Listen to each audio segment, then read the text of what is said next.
back on College Football Today, live from Studio 34, Fantasy Sports Radio Network. Joe Lisi, Rich Sermonello. We're going to be with you for the next 3 hours. If you want to talk college football with us, give us a call. Yeah, I'm amped up for later today. The 3:30 slate of games doesn't get better. I mean, I don't think we've seen a week of college football like we're set for today.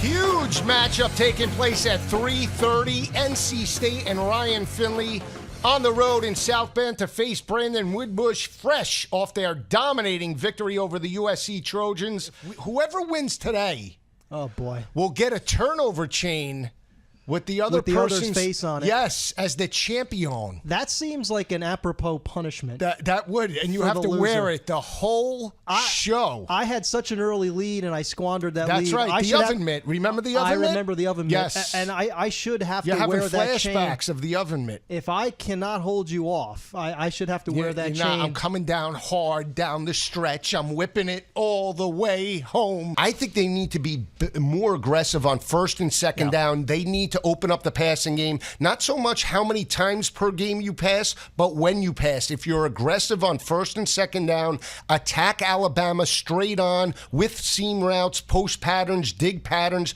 to take the pressure off the offensive line, get that front seven thinking pass first. That could open up running lanes later in the ballgame for Michelle and Chubb. I like the fact that they have a senior quarterback in Ryan Finley. This is an offense that's rushing for 177 yards on the ground, passing for 290 through the air. Ryan Finley, a very solid quarterback, completing 69% of his passes, over 1,600 yards, 11 touchdowns, no interceptions, and he has a veteran wide receiver core led by Jalen Samuels, Stephen Lewis, and Harmon that have combined for 115 receptions, 1,352 receiving yards, and 7 touchdowns.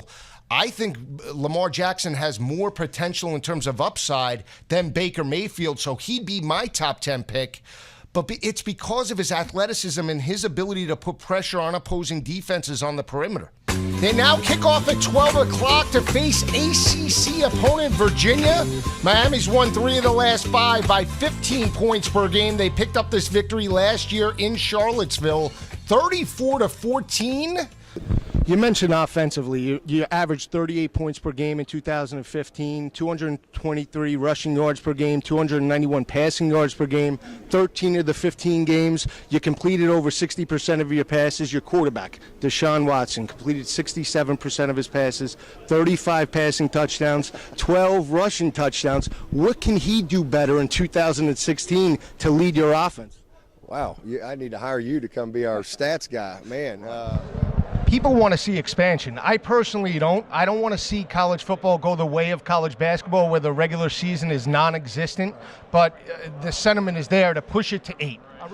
I read it, but I think 4 is good. I'm a big advocate of the bowl system. I don't want the bowls really have been affected a little bit by what we've done, but we still have we have a lot of bowl games, but we still have a lot of great, and bowl games are great. It's a great reward for teams and players and coaches' families and athletic department people to go to a bowl. That's important. When you look at your career as a whole and what you were able to do in bringing Florida State to prominence, talk to me about that and the hard work that it took to get the program to where it is even today. It was like finding buried treasure. Here I am coaching at West Virginia University. We were doing pretty good.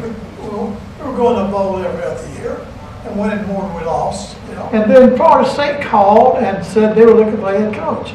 Well, Ed and I had coached there for 3 years, so we're very familiar with Florida State. We really liked it.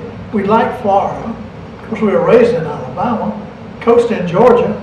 That's our home. So at the last moment, we decided to go home. When we come back, we'll be breaking down USC, Stanford, Georgia, Notre Dame. Keep it where it is. This is Joe Lisi, Rich Sermonello, live on the Fantasy Sports Radio Network from Studio 34.